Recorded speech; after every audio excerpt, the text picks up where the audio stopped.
Good evening and welcome to the Mayoral Town Hall. I'm Jared Fry, General Manager for Medina TV in the City of Medina. I want to welcome you with a partnership between the Greater Medina Chamber of Commerce and Medina TV to bring you this Mayoral Town Hall. And our two candidates joining us here this evening, we have Jim Shields and John Coyne, both joining us here tonight. Gentlemen, thank you for joining us. Thanks for having us. Thank you, Jared, for having us, as well as the Greater Medina Chamber. Yeah, it's great to have both of you. We're going to run through some of the questions here tonight. Each candidate will have 2.5 minutes to answer the question. We'll do it as predetermined before we started taping here this evening, and it'll be John Coyne to answer the first question. Then we will rotate after that, taking turns of who goes first, and we will work through as many questions as we can in about a 45-minute time limit. And we look forward to having both of you take part in this and have a nice civil town hall discussion here. Thank you. Okay. All right, well, first, probably the easiest question you guys are going to get this evening, and we'll start with John first. Just tell us a little bit about yourself. Well, thanks, Jared.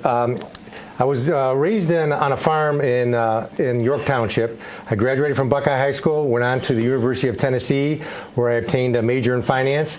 I retained my law degree at the Cleveland Marshall College of Law, obtained my master's of business administration at the Cleveland State University. I was married to my wife, who was my high school sweetheart, for over 32 years. I have 3 children, Jacqueline, Jessica, and John the fourth, and I have 1 dog named Rosie.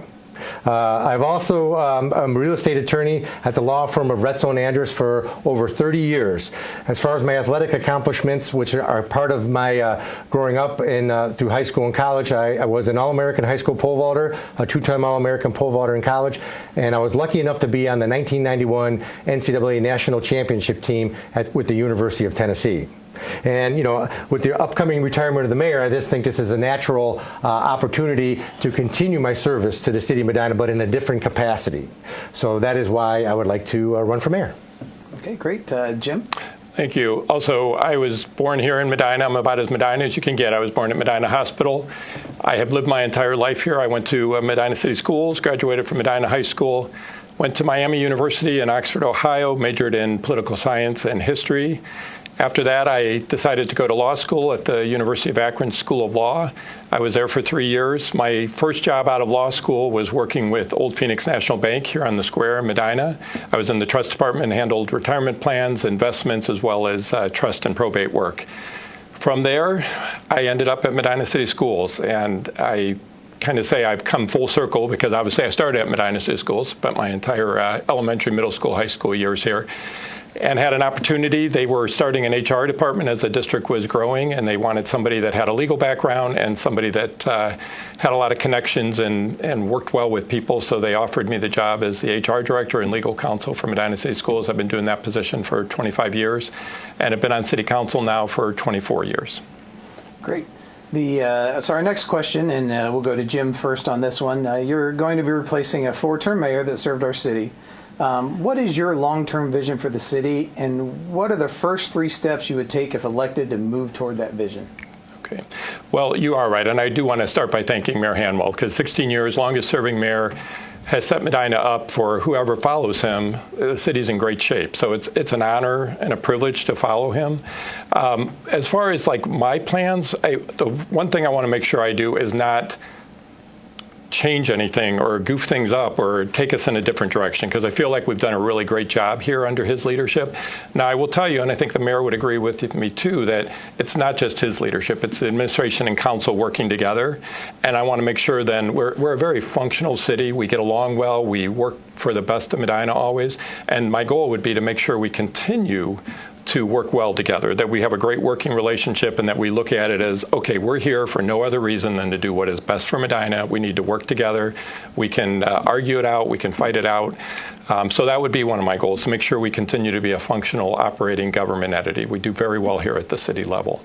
I'd also want to make sure that we we have excellent employees here at the city. So one of my other of the 3 things I'd focus on is trying to ensure that the people that are here, that we continue to keep them here, because I feel like our employees are top notch. They're very service oriented, but we also have some that are getting to the point where they might be retiring. So we have to start thinking about transition planning for some of our employees. And then the third thing I would like to do is just continue to keep a healthy balance here on our budget. We've done really well. I'm proud of the fact that under Mayor Hanwell, we increased our tax revenues by almost $10 million without raising taxes.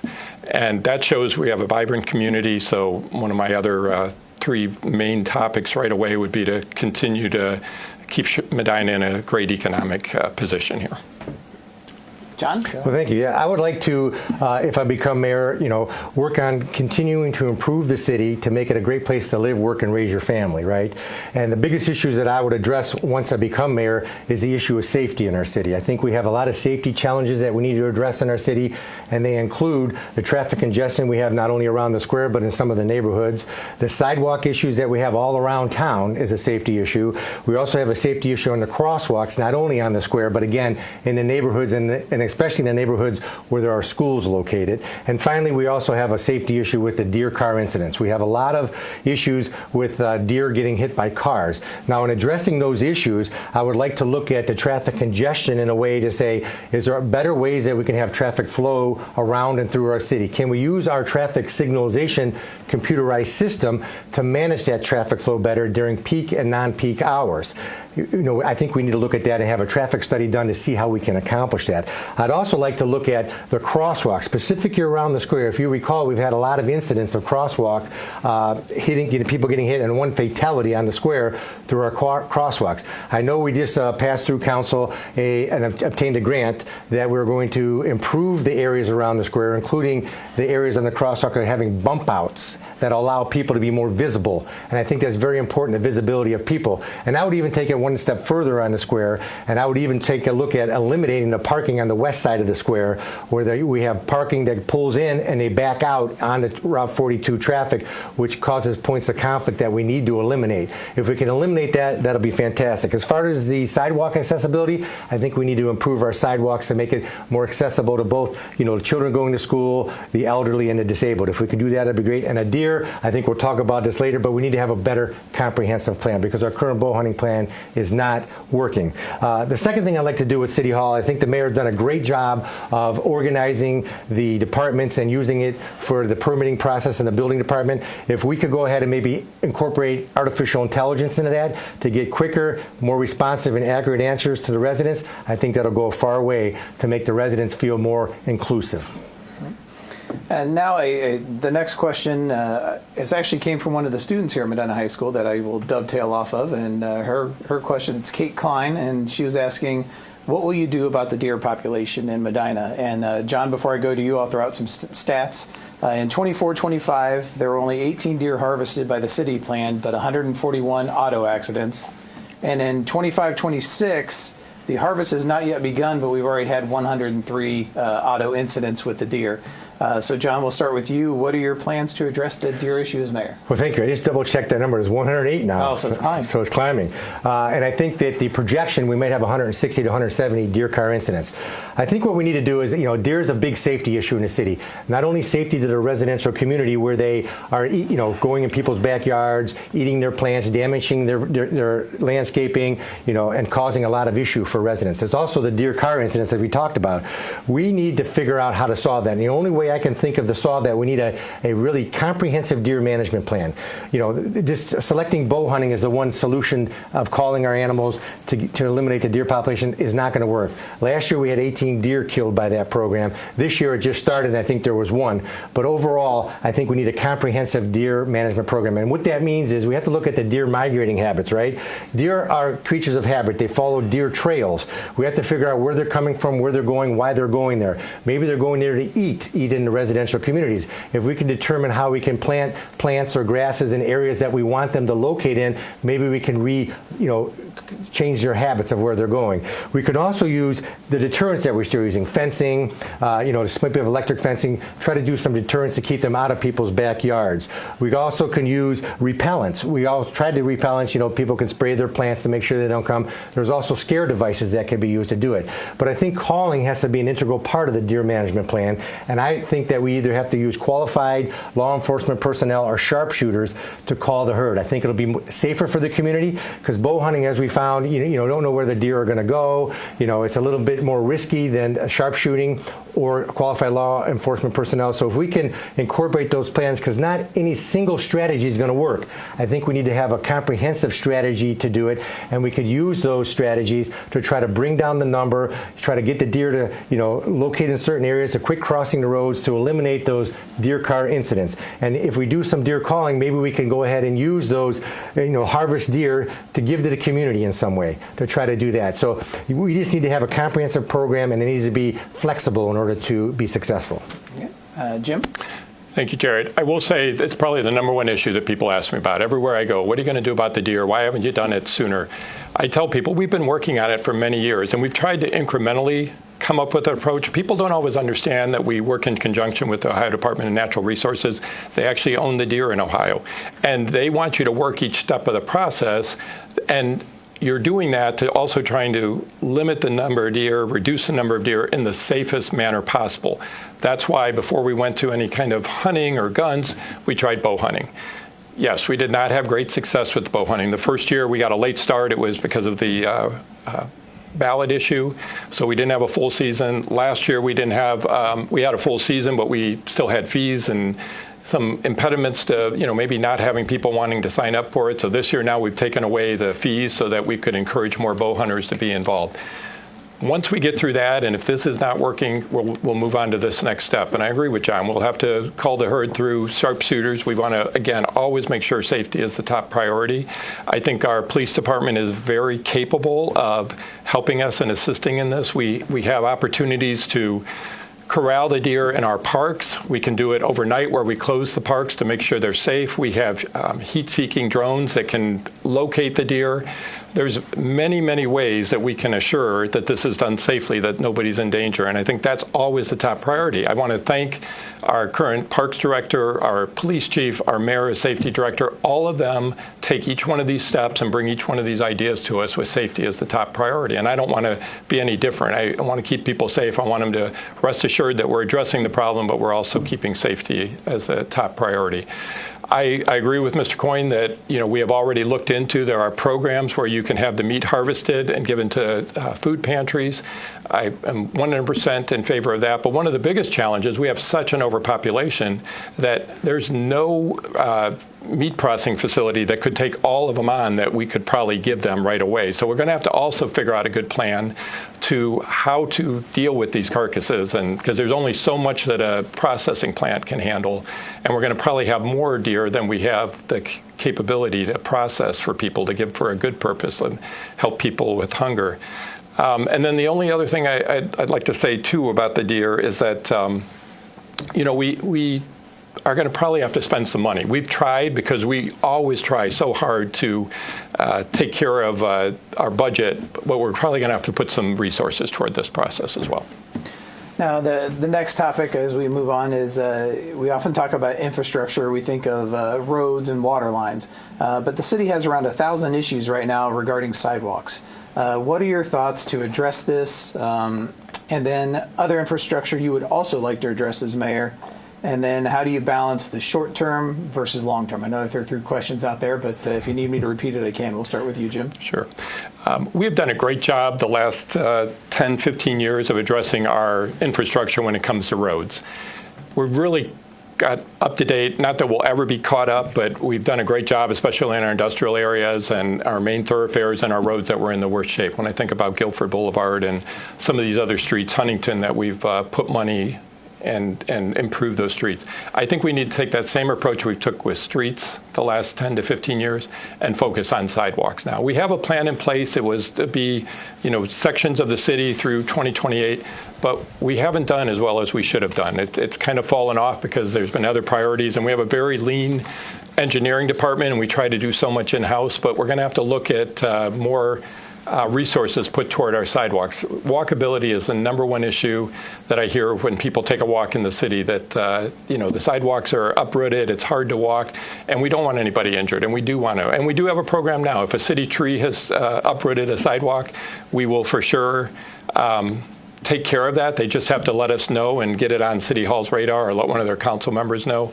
But I think then we're going to have to now put more emphasis on these other projects. And right now the residents are responsible for it, which I know that's a hardship, but I think there's ways we can do it where the city doesn't completely take responsibility for it, but maybe we work with the residents with a payment plan, maybe some kind of assistance, some kind of grant program, just to get our sidewalks up to speed and address like we've done with our streets in the city.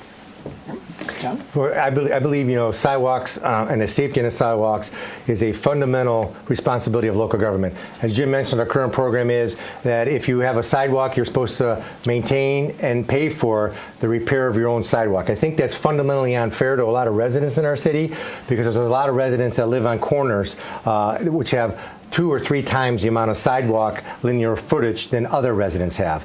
I think it's important that the government take that responsibility over from the residents to make sure that we have this accessible sidewalks, not only for the children, the elderly, and the disabled, but for all people who visit Medina, so we have a very walkable community. What I would put in place is a program that the city takes over the responsibility and cost of maintaining the sidewalks. The resident would call into City Hall or into a program that we have that may be AI assisted that tells you where we have problem areas of sidewalks that people either fell or will fall because of the distance between each of the sidewalk pads. And then we would do a marketable effort to address those issues as they come available, so we make sure that we make the sidewalks safe and passable. This doesn't only include replacing the sidewalks. I think in the wintertime there's an obligation of residents to shovel their sidewalks, but that doesn't always happen. I've always been a proponent of working with the schools to try to figure a way, how can we plow those sidewalks where the children walk to school so they don't have to walk into the streets? That's a very unsafe situation, and we need to fix that. If we're able to adopt a program that the city takes over the responsibility, maybe using 108 funds that we have, maintain these sidewalks, we'll be able to have a better situation for the residents throughout the whole community, and it will show that our commitment and from City Hall to the residents that we do want you to be safe on the sidewalks, we do want a walkable community, and we are going to take responsibility to make sure that happens. Okay. Now we'll move on to another topic, and that is there's a lot of happening on our square, from events to successful businesses, restaurants, and even a new hotel that's going in just south of the square. With the increase of this foot traffic and on and around the square, what would you do as mayor to look out for pedestrian safety? And John, we'll start with you. Thank you, Jared. As I mentioned earlier, I think what we already have done one thing with some grant that we received is trying to make sure that the crosswalk areas are safer by putting bump outs, as they call it, which are raised concrete areas that pedestrians will go out on so you can be visible. The reason people are getting hit is maybe inattention of drivers, and maybe they're not visible enough so drivers see them coming out. I would definitely make sure that program is implemented, but I'd also go a step further, as I mentioned.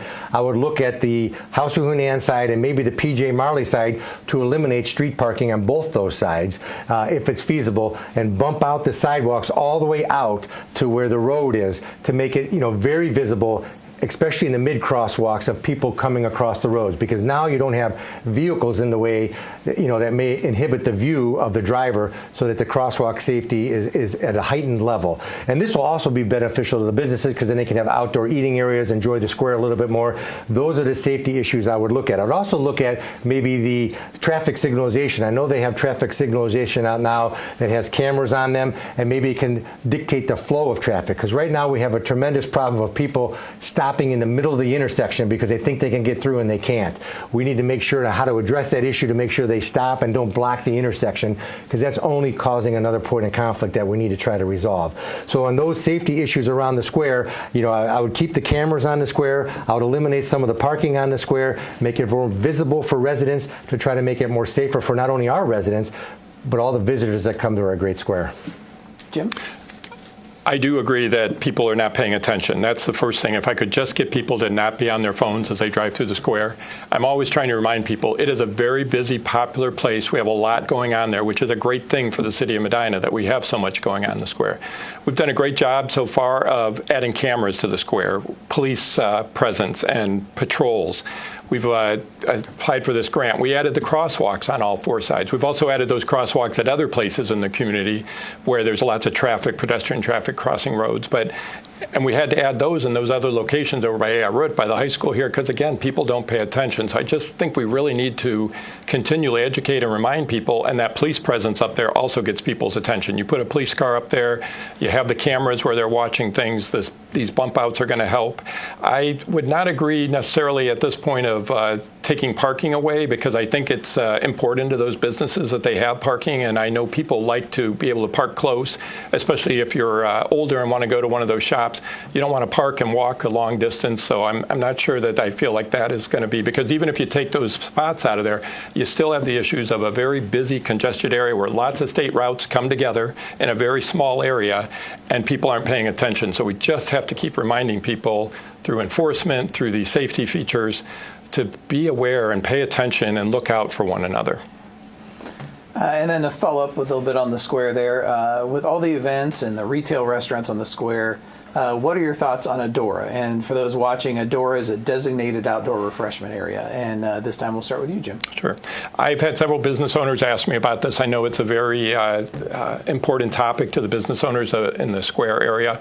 And I do think it's time we look into this as an option. Wadsworth has one, Cuyahoga Falls has one. We have other cities that have implemented these that have had great success. And I know everything we usually do in Medina, we research well, we put every safety feature into place. We gather lots of input. We would talk to the police chief and the police department, but I do think it's something that we're ready to have here in Medina, and I think it would benefit our businesses. That the idea that you could take your drink from one place to another and spend more time uptown, that's what we want. We want to keep the square vibrant, and I think that's a great way to do it. It's another tool in our toolbox of how we want to get visitors here, and as well as the residents who live here up on the square, taking advantage of this great amenity that we have in this jewel of the square. Mm-hmm. John? Yes, as far as Adora is concerned, I would agree. I believe we have to look at the option of Adora, to bring Adora downtown to help the local businesses. I think a study was done by Main Street Medina, and about 80-85% of the businesses said they would like to see Adora. But prior to implementing Adora, I would address these other safety concerns that we just spoke about, the safety concerns at the crosswalk, the safety concerns of the parking, the people pulling out, because you don't want to inject another amenity that could cause more conflict. But I think Adora will be very helpful if we do it responsibly. I know we want to keep the square kind of a family-oriented uptown park where people can come and create traditions and memories. But again, Adora may not interfere with that. We have to try it out to see how it works. You know, it doesn't mean you have to go all in or all out. You have to try these things to make sure what works for the businesses, what works for Medina. You have to make a determination of what works best. Especially with the hotel going in, you're going to have a lot more people walking around the square, and during events they may want to take a drink with them out or something, and so we have to make sure that we're cognizant of that and try things out. But we have to absolutely make sure that we correct these safety issues before we implement anything. Great. And then kind of play off the doors and the establishment of economic development and growth. What role do you believe the city should play in encouraging economic development and growth when you guys are in office as mayor? John, we'll start with you. Well, I think the city should play a very important role with that, because it's so competitive out there with all these other communities. You have to give the businesses grants and things for them to come to your community, because that's what they're looking for. I know we already have grants through the Economic Development Department that Kimberly Marshall implements through workforce development and payroll grants and things of that type of how much business you come in, you get a grant back for the business you bring in. I think we need to work closely with businesses and show them why we're the best place for you to locate your business. Businesses locate because of the quality of life of your community that you have surrounding the area. And we have the best quality of life that we can attract qualified workers to work in those businesses. There's a struggle now to get certain type of workers coming into the business because of affordability of housing, and you may talk about this, but we got to think about how do we solve those issues to make sure that we can provide the workers to the businesses that they need to make sure that they can be a productive business in our community. But I think that the city should take an active role in it, make a determination of how can we help them. We should provide shovel-ready sites for them, and we do have a couple properties in the city that we're looking to do that. And if we're able to provide these locations for these businesses and provide them solutions to their problems, they will come and generate additional income tax for our community, which of course help keep our taxes lower on the residents. I think that's the key of everything. We've got to figure ways to keep the taxes lower on residents, and bringing in businesses to help that is the solution. Jim? Sure. You know, I want to always send the message, if I'm Mayor of Medina, Medina's open for business. We welcome new business. That's what keeps the city vibrant. It keeps our economy humming along, and we don't want to change that. I appreciate what has been done the last 16 years here, where we've done everything possible to remove obstacles when a new business wants to locate here. I just talked to a business owner this weekend, and he was telling me about he was opening a brand new place, put all kinds of money into his establishment. He got through the city, no problems, and then there was an issue with his plumbing. And the plumbing had to be handled by the county as opposed to the city, and that's where the delay started. So what did Mayor Hanwell do? He said, we're going to take plumbing in-house. We're going to make it a one-stop. The mayor takes the entire team, the engineering department, the fire department, the police chief, anybody who's going to be involved in this new business coming to Medina, and he goes to them and he shows them, what do you need? Or as the mayor always taught me, if there is an obstacle, figure out the solution. And so you listen to the business owners, you listen to these new businesses that want to come here, and you say, what's the obstacles? What can we do to remove those for you? I don't want to lose that. We've got such great momentum with attracting businesses to our community. And I want to make sure that we always figure out ways to continue to attract people. And whatever economic tool we can use, we have lots of different options where we can offer grants. And as Mr. Coyne said, we'll continue to do that, but we'll just make it easy. Everybody that walks in City Hall and says they want to open a business, we're going to take over at that point and say, okay, we're going to help you get there, and we're going to do everything in our power to get you open and operating and have you be a long-time business here. And I don't want to just focus on businesses that are new to Medina. You also have to take care of the businesses that are here. We do a great job of going out and talking to our businesses and see what they need from the community. I want to continue to do that. It's amazing how much you'll learn from when you talk to the business owners when they tell you this would really help or that would really help. Not only do you have to listen, then you've got to put those things into play for the businesses here in Medina. Now, with a lot of rich history that we have here in Medina, a number of our housing areas are aging, and that's also beyond our square area. You know, we have our historic square, but beyond that square, a lot of that housing is aging. What are your plans to address that issue as that comes to the forefront? And we'll start with you, Jim. Sure. We have a great code enforcement inspector that I have found anytime that I've had an issue in a neighborhood. They take this approach where they go out first and they talk to the person. And they say, you know, what are the challenges? Here's what the issue is that has come to the attention of the city, or here's a concern that your neighbor has brought. So instead of just going out there with the heavy hand of government and enforcement, we see, you know, what are the challenges? Did you know this didn't meet code, or did you know this needs to be improved? Okay, educate them. Once you educate them, then you figure out, okay, is it a financial challenge? Do you not have a list of somebody that you know that can do this for you? You know, those are the things you do first to try to address it so that it is not heavy-handed and that we're helpful and service-oriented. And that's what I think I would do. I would always be in favor. I'm thankful we have a code enforcement officer. We could probably use another code enforcement officer. And I'd love to have a list of different businesses where we could hand to people and say, here's people that we've had good luck with that are respectable, and they will take good care of you. And oh, you need some assistance? Well, then maybe we'll figure out financial assistance or grants to help people as well. John? Yes, the code enforcement of the older housing stock in our community is very vital to make sure that everybody's up to code. But we have to remember that most residents that live in the older neighborhoods, you know, it's difficult because their housing are aging. There's a cost associated with repairing them. I know there's funds available at the county level called Fix-It funds that people can get a loan to try to help fix their houses up. I think we as a city need to make it easier for them to try to solve their problem. I think we can go ahead and implement some kind of website or some kind of community-oriented group that addresses these concerns, that people can ask questions of what do I need to do and how can I do it? What are my options? Everybody needs to know what their options are in order to fix their problems. So if we could kind of put that in one basket so people can come there and look at, oh, I have this option, I can go to Fix-It funds, or I have this option. Maybe the city can even learn that maybe we could provide some options for them, maybe short-term loans to help them out. You know, we do through CDBG grants and stuff like that. We fix houses for them. Maybe we need to take a more active role on people who are on fixed incomes that don't don't have that ability to do so on their own, to try to help them out. Because every time we fix the housing stock out, it makes it better for everybody in the community. It doesn't help at all that all the housing values are going up and everybody got their recent tax bill and they're looking at their house and say, boy, if I could sell my house for what it just came out for, I'd do it. That's also a problem because now people have to pay higher taxes on their houses. So there's always a financial hit on everybody to try to fix their houses, whether it be newer houses or old housing stock. We need to come up with a better plan of how do we give them opportunities to solve their problem. And maybe we could work closer with a basket of solutions for them to say, this is how you'll be able to do it.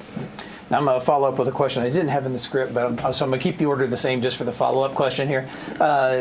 What would you look at in terms of trying to find affordable housing and availability? And I'll start with you, Jim, on that. Sure. It's hard to, the term affordable housing is hard to define because there is really no affordable housing in this day and age. I talked to somebody the other day that we're going to add on to their house here in Medina. When they first started the project, it was a $75,000 project. They haven't changed the square footage whatsoever. But the price has doubled. It's now $150,000, and they said, I'm going to either have to go buy a new house or give up on this idea of adding on. So housing, the cost of construction, those are great expenses that are tough for everybody, let alone somebody, that's just entry-level jobs. But I also mentioned in my candidate interview, I'm always looking at real estate in Medina and looking what things are going for. And I just saw, a place that had been rehabbed, a former mobile home, and it was listed for $50,000, but it was very nicely redone. And I thought maybe those are the type of, alternative types of housing, tiny houses, container houses, things that we can do to make it more affordable, because just a regular house is too expensive to make affordable for an entry-level family right now. John? Well, the federal government defines affordable housing that 30% of your gross income goes towards your housing, which includes your mortgage, insurance, utilities. So if you earn $50,000 a year, $15,000 would be all you could spend on your housing a year to be affordable. Anything over that, it's not affordable. So there's a definitional issue of what the federal government believes affordable housing is. In Medina, we've always tried to strive to make things better for everybody, which increases housing value. So we're kind of fighting against ourselves of trying to get affordable housing and trying to make things better, make people houses more valuable so when they sell them, they get more money. The affordable housing that we have in Medina right now that I see is Brookdale Estates. That's a manufactured housing community on Route 42. It's going to be expanded with another 70, 80, or 90 more mobile home pads in the future here. But again, we had prices on those manufactured housing that are still $70,000 to $90,000 each.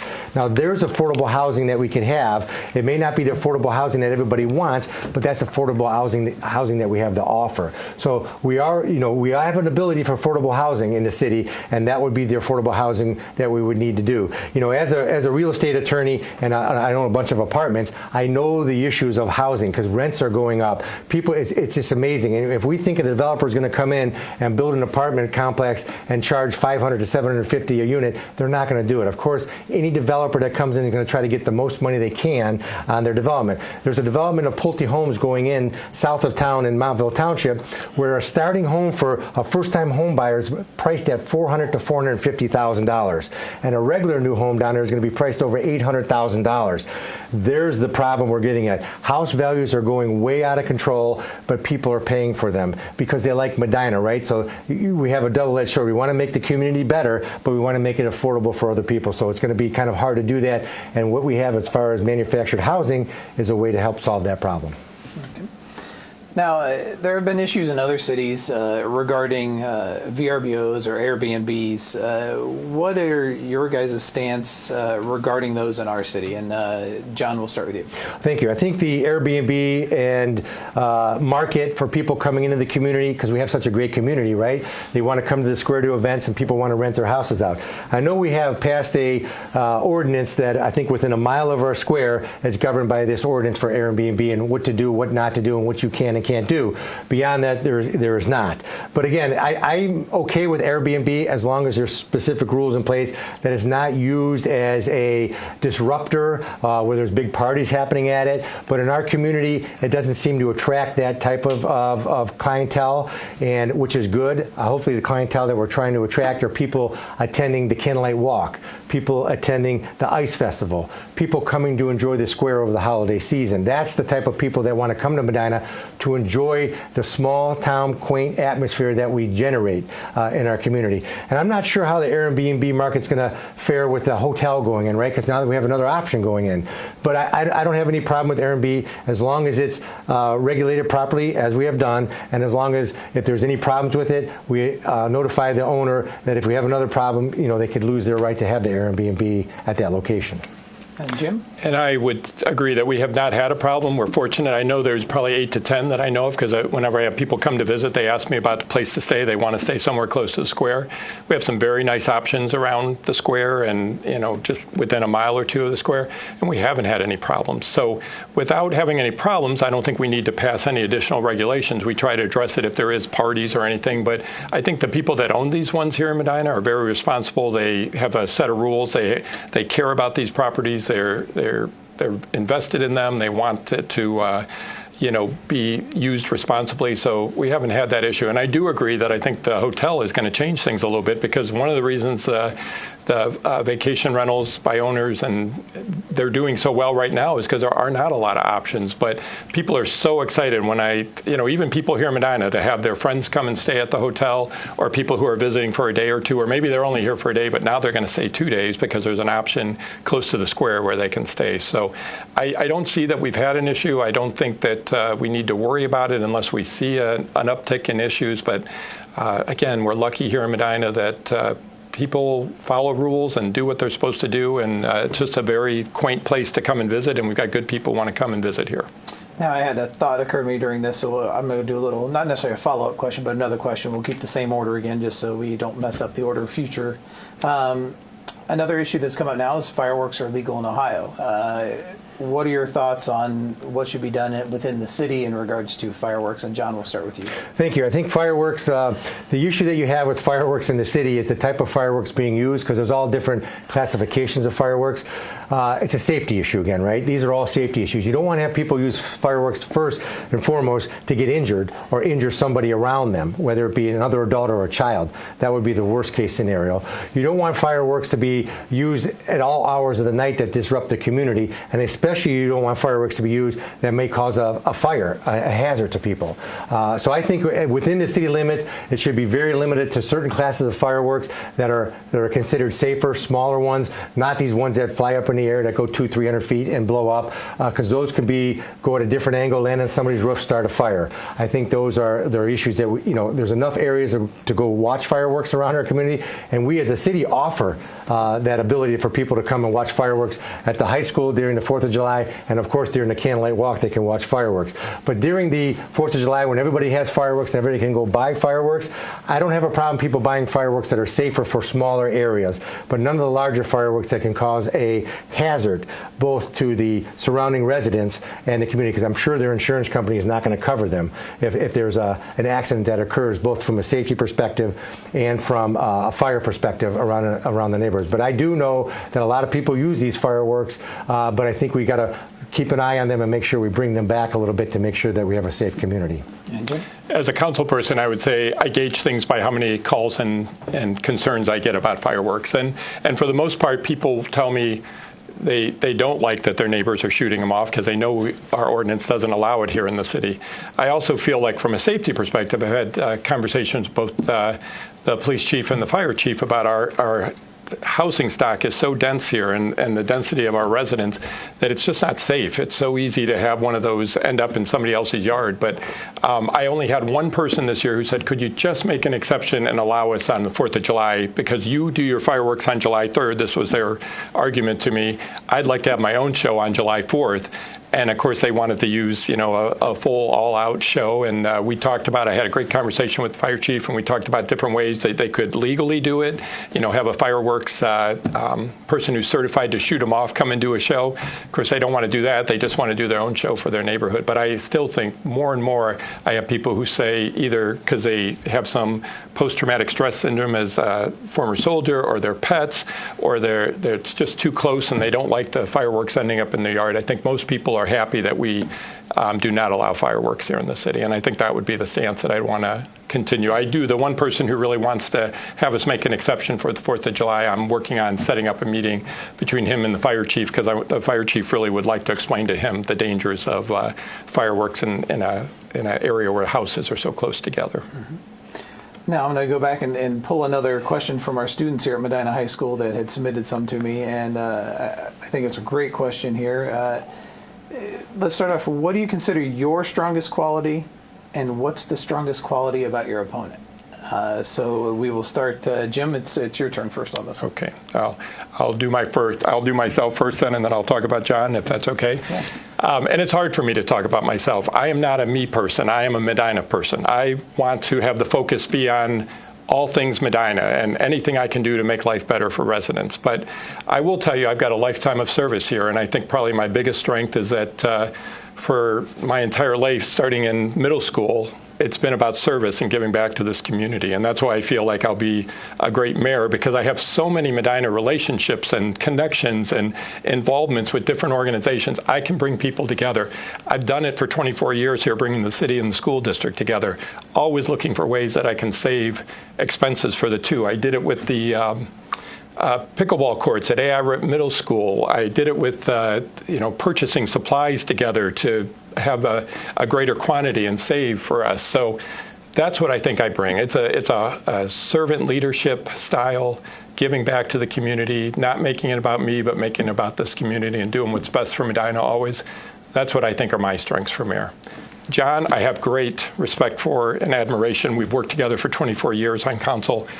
He gets things done. He is so good financially with the budget, and he cares so much about the taxpayers with saving funds, and I do admire that. I also appreciate, but people don't know, I think all of us on council, if we have an expertise, we share it with the city.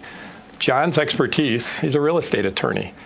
Every agreement we have to purchase something or John is involved in that, and he does it pro bono. He just does it to give back to the community, and I think that's what's great about the people who serve this city, especially on city council administration. If you have a skill, you're going to donate it and do it because you want to do what's best for Medina, and John's always willing to do that. We're very, very lucky how many years we've had John's free legal service on any real estate. Hey, the bill's coming. Yeah. So. Thank you, Jim. I appreciate that. John? Well, thank you. As a 27-year public servant, the last 13 as the president of council, I've developed those leadership and problem-solving skills needed, to step into the next role. And when I say that is that while I was on council, I think the best quality I have is I'm an idea person, right? I try to come up with ideas. Like, for example, back in 2004, I came up with the fiscally conservative 5-year budget plan with the carry forward funds. Nobody has carry forward funds, as Jim mentioned, fiscally conservative, where, you try to encourage department heads not to spend all the money, because government has a nasty habit of saying, if you don't spend it, we're going to take it back. And what does a department head do? They spend it. So here we say, if you don't spend it, you can keep it and use it on a project that you want to use it on. So I'm great with that idea. I've also came up with the Christmas lights on the square, right?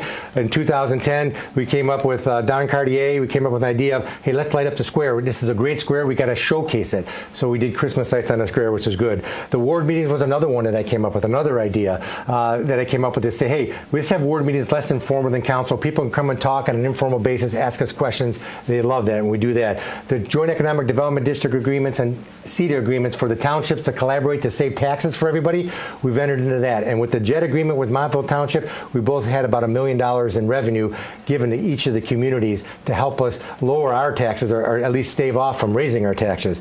The 2 parking decks on the square, I worked on that. I wanted to come up with those ideas, and we came up with those ideas. The court stayed on the square because of the 1 parking deck. The other parking deck was funded through what's called a tax incremented financing concept, where the city doesn't pay for it. We pay up front, but it's paid for by the businesses that locate around the TIF district over time, and that's a very good thing. And also the location of the public restrooms. There was a bank building for sale. Everybody wanted restrooms. I said, let's buy that. And so we just closed off the drive-through and put restrooms there.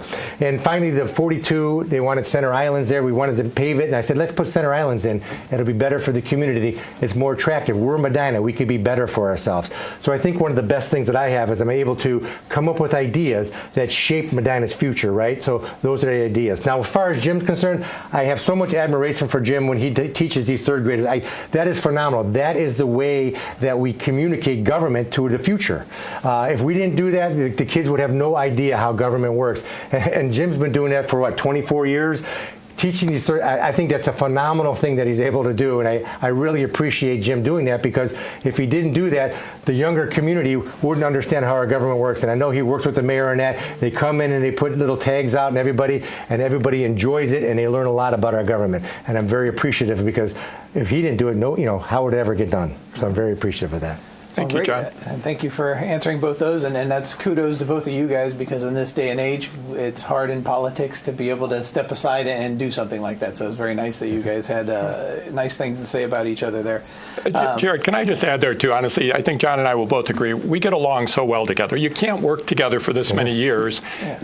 We always put Medina first, and we always, at the end of the day, this is what was good for Medina. We might disagree, but we respect that we both care about Medina. And that again, is what makes Medina and the city government so functional and so special, I think. And Jim's absolutely right. I mean, Jim come to my son's graduation party. We're friends, but we're running for the same position, right? So we're just trying to give our position out the best we can. We both have Medina at heart. That's because we wouldn't be here if we didn't, right? Yeah, and that's exactly, you guys hit it on the head. That's what makes Medina so special here. That's correct. All of us.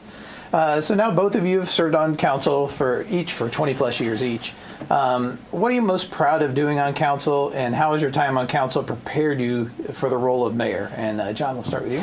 Well, if you look at the thing that I'm most proud of course, the ideas and coming up with these things I'm very proud of. But the biggest one I'm proud of, besides the financial budget, because I'm pretty fiscally conservative with respect to that, is the Christmas lights on the square. I was so proud the first year we've done that. Luckily, we had 55-degree weather that night. We had thousands of people come to the square, and I felt so proud that I was able to create something that created a sense of community for everybody to join in, and they felt that they were part of something larger. They were part of something of creating a memory that they could keep with themselves over the years, and their family and kids would be able to enjoy that. That's one of the proudest moments I had. Is the atmosphere was magical, if I could say that, at the square that evening, because everybody was just so glad to see the community coming together. We put aside all of our differences for that few moments and enjoyed what the community had to offer. That's the biggest thing I've been proud of the whole time, is making sure that we can bring community together, and that surely accomplished that. And there's always these other things about the ideas I've come up with and all that. Sure, I'm proud of those, but as far as a magical moment, that would be the magical moment. Mm-hmm. And Jim? I think, being on council for 24 years and 22 years as public properties chairperson, that's been my passion and my emphasis on council and my contributions. And it's been about quality of life issues in our parks, that we offer so many things to residents, from our youngest residents to our oldest residents. And, whether it be the rec center, our walking trails, our splash pads, our dog park, our remote controlled car racetrack. I mean, there is truly something for everybody in our parks. I also am so proud of how well our parks are maintained and what great amenities they are for the city. But I was able to accomplish so much by working in collaboration with three great park directors, Ken Kaminsky, Tim Swanson, and now Jansen Worley. We always are looking at, what do you need? What would help you in your job? What would make the parks better? And I'm always giving them an idea. I wanted to have something on the south end of town, because the pool always been on the north end of town. And we came up with, Ken Kaminsky and I worked together to come up with the splash pad at Fred Greenwood Park, and now we have a second one at Ray Mellard Park. But probably the thing that I'm most proud of is that we kept the pool open, because there was a lot of people who said, we don't need a pool in Northeast Ohio. There's lots of options for people in this day and age. Back when the pool was built in the 50s, it was the only recreation option. But we still have lots of families who can't afford to belong to a country club or pay for a private pool. And so, we talked about it. We spent a lot of time thinking about it. We looked at a lot of different options. We came up with a very compromise, middle of the road option to reopen that pool. It's a great amenity. It just had its best attendance and financial success ever this past summer. And I know it's something for all people in Medina, no matter what their socioeconomic status is. It's something they can enjoy. And that's probably the one thing that I'm most proud of being chairman of public properties, is the work on keeping the pool open and refurbished. Mm-hmm. So as we start to work our way to the tail end of this town hall here, if if you're elected, how will you ensure an open and transparent government for the residents? And Jim, we'll start with you. Okay. Well, again, I think that the reason we're so functional here in Medina is that we are transparent and open. I mean, we don't hide anything. We're open to a fault, and that would certainly continue. I have had 16 years of watching Mayor Hanwell and how he operates, and I plan to operate very similar to him. It will be all about whatever anybody needs to know. They can, I mean, our ward meetings, there's so many things we do to bring the message to people, and that's transparency and being open with the residents and listening to them and taking their ideas. So I think if elected mayor, you'll see a continuation of what's been happening for 16 years. Like, you can walk into City Hall at any given time and people are amazed they see the mayor answering the phone, or they talk to the service director, they talk to the city engineer.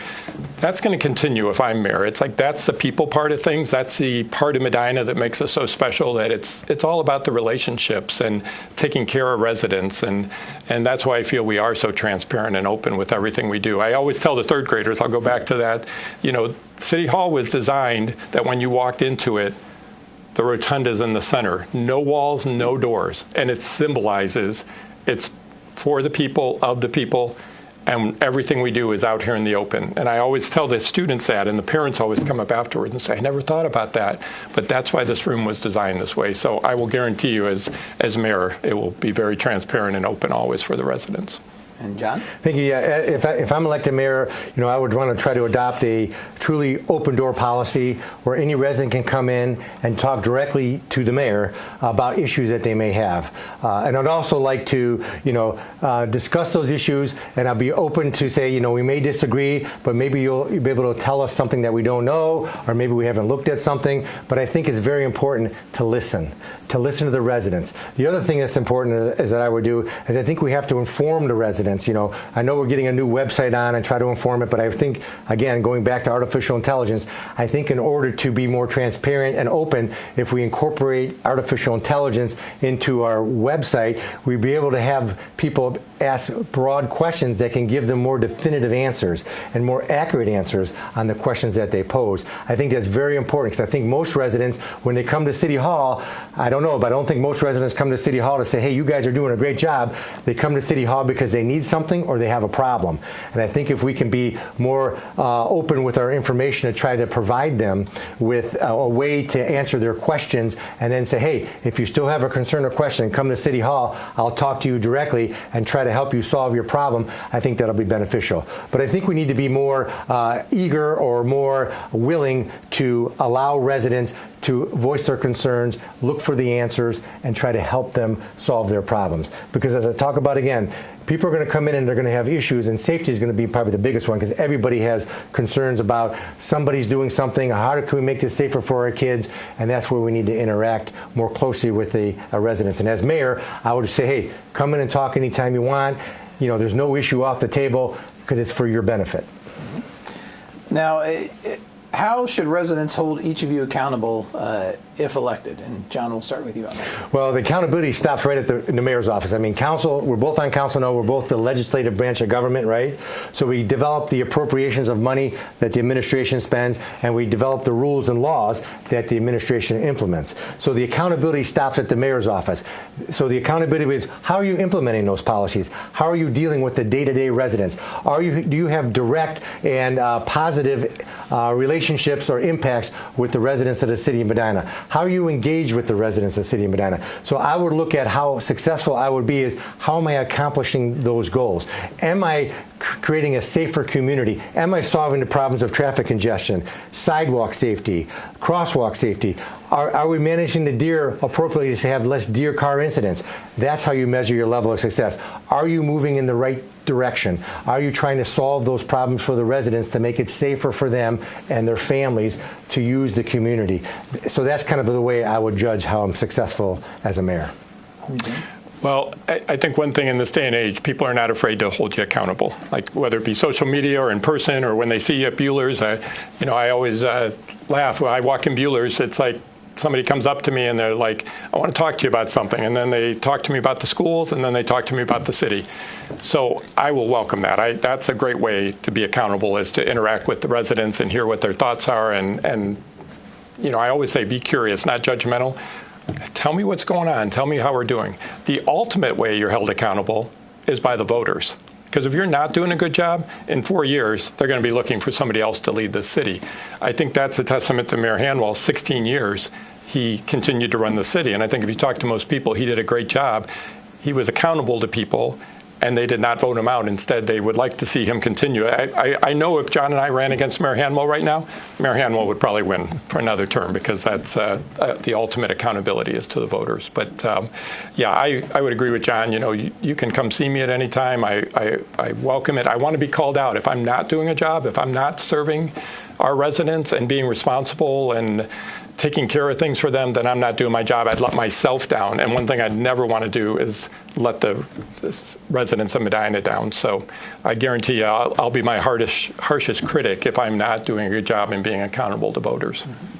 Now, you guys have been great and very courteous here. We went over a little bit the allotted time we set aside for this town hall, and I want to give you guys the opportunity to make a few closing comments, and we'll start first with you, John. Well, thank you. Well, I'm ready to lead Medina into the next chapter, you know, with energy, enthusiasm, experience, and a clear commitment for building a stronger future for the city of Medina. So I'm asking for your vote, you know, this election season, to elect me as the next mayor of the city of Medina. And just remember, as all the things we talked about, I believe I'm the only candidate that has submitted ideas to council on a consistent basis that were adopted by the members of council, implemented by the mayor, that help shape the future of Medina. There are several issues that I talked about that have done this. And as an attorney and as a business owner of several apartments, I think I have the knowledge and experience to run the city in an efficient way and in a fiscally responsible way. So again, to learn more about my campaign, you can go to coyneformayor.com, or you can look at me on Facebook and Instagram if you want to learn more about what I will do as the next mayor if elected to the city of Medina. So just remember, vote Coyne this election season, because I am the candidate who gets things done. Jim? Thank you, Jared. Thanks for hosting us today. Thanks to the Greater Medina Chamber for having us here as well. I get things done in a different way, Medina, but I will get it done for you.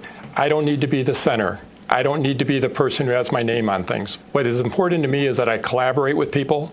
I come up with ideas. I don't care who gets the credit for it, but I guarantee I always have ideas, and my care and love for this city is unrivaled. I do what's best for Medina. I will continue to do what's best for Medina if elected mayor. I've had a lifetime of service. I've had a lifetime of collaborations with so many Medina organizations. I will pull all of those contacts, all of those experience, all of those relationships, and put them to work for the residents of Medina. I think I will make a great mayor. I will not let you down. I will not be outworked, and nobody will care more for your concerns in this city than Jim Shields. So I do ask for your vote on November 4th, 2025. Thank you. And I want to thank both of our candidates for joining us here tonight, and the Greater Medina Chamber of Commerce for teaming up with Medina TV to bring you this town hall. And I want to instill the courage for all candidates who take part in the political process. And if you want to find out more from both of these candidates for mayor, you can also tune into our candidates forum and listen to the discussion that we had there. I want to thank both of you for taking time out of your schedules and being part of this process. I appreciate it very much. And I think the city will be in safe hands with either one of you this November, and I wish you both the best of luck. Thank you, Jared. And I think one thing, John, I don't know if you found this, but people have been surprised, Jared, to understand that we're both going to be at City Hall on January 1. That's true. We're in the middle of our Yes, terms. yes. One's going to be mayor and one's going to still be on council, and we will continue to work well together because, as we've said over and over, we're going to do what's best for Medina. And thank you, Jim. Yeah, I think it was a great town hall meeting.